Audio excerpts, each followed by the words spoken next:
महाराष्ट्रामध्ये निवडणुका घ्यायच्या तरी कशाला हा सवाल आम्ही विचारतोय। याला कारण आहे सध्याची विधान परिषदेची निवडणूक। विधान परिषदेच्या स्थानिक स्वराज्य संस्थांच्या 17 जागांसाठी निवडणूक होते। आज अर्ज मागे घेण्याचा शेवटचा दिवस होता आणि 17 पैकी तब्बल 5 जागांवर उमेदवार बिनविरोध निवडून आलेत।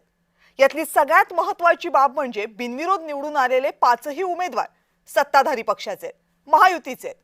2 शिवसेनेचे आहेत, 2 राष्ट्रवादीचे आहेत, 1 भाजपचे आहे। या 5 जणांची यादी बघितली तर आणखी इंटरेस्टिंग आहे। ज्यांची आर्थिक आणि राजकीय ताकद मोठी तेच उमेदवार बिनविरोध निवडून येतात।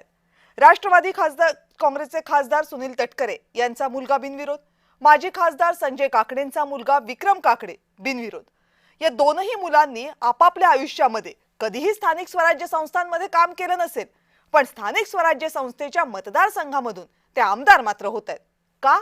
कारण दोघांच्याही वडिलांची राजकीय आणि आर्थिक ताकद जबरदस्त आहे।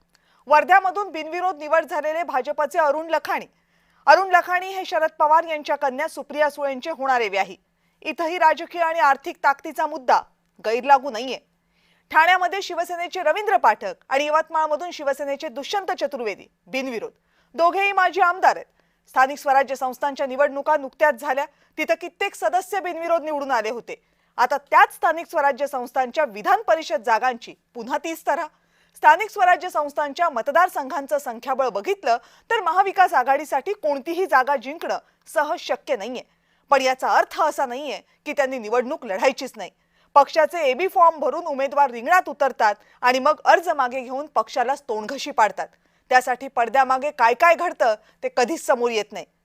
पण इथं प्रश्न फक्त राजकारणाचा नाहीये, हा सरळ लोकशाही आणि निवडणूक प्रक्रियेचा अपमान आहे। यावरच बोलायचंय, पण त्या अगोदर पाहूयात या संदर्भातला स्पेशल रिपोर्ट।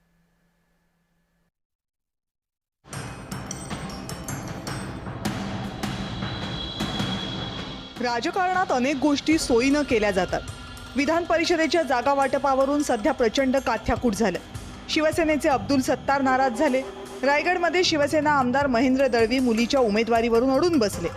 पण एवढं सगळं झाल्यावरही 17 पैकी 5 मतदारसंघांमधली निवडणूक बिनविरोध झाली आहे। कोकणामध्ये अनिकेत तटकरे, वर्ध्यात अरुण लखानी, पुण्यामध्ये विक्रम काकडे, ठाण्यामध्ये रवींद्र फाटक आणि यवतमाळमध्ये दुष्यंत चतुर्वेदी बिनविरोध निवडून आलेत। रायगड, रत्नागिरी, सिंधुदुर्ग या मतदारसंघामध्ये तर अजबच घडलं। ठाकरे गटाचे म्हणजे पर्यायानं महाविकास आघाडीचे उमेदवार बाळ माने हे अचानकपणे नितेश राणेंसोबत जिल्हाधिकारी कार्यालयात पोहोचले आणि त्यांनी आपला उमेदवारी अर्ज मागे घेतला। माने यांनी भाजपमध्ये प्रवेश केल्याचं तेव्हा कळलं।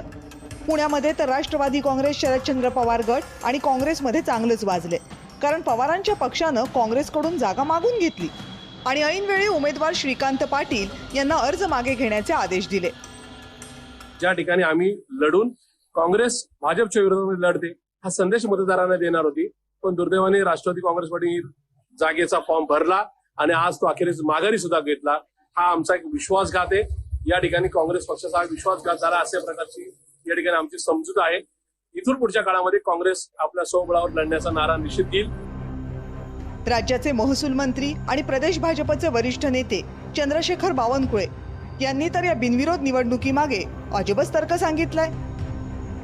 ज्या ठिकाणी काँग्रेसची संख्या फाईट देण्यापुरती नसेल, त्या ठिकाणी त्यांनी निवडणूक अनौपचारिक करावी अशी विनंती आम्ही काँग्रेस पक्षाला केली आहे। बावनकुळेंचं मत काहीही असो, निवडणूक हा लोकशाहीचा महत्त्वाचा भाग आहे। पण अशा प्रकारे जर आपल्या सोयीसाठी राजकीय पक्ष बिनविरोधच्या नावाखाली सेटिंग करत असतील तर ते फारसं आशादायी चित्र म्हणता येणार नाही। जनतेला कायम प्रामाणिकपणा आणि नियम शिकवणाऱ्या राजकीय पक्षांना आता नीतिमत्ता आणि योग्य अयोग्याचे धडे देण्याची वेळ आली आहे। ब्युरो रिपोर्ट, जय महाराष्ट्र।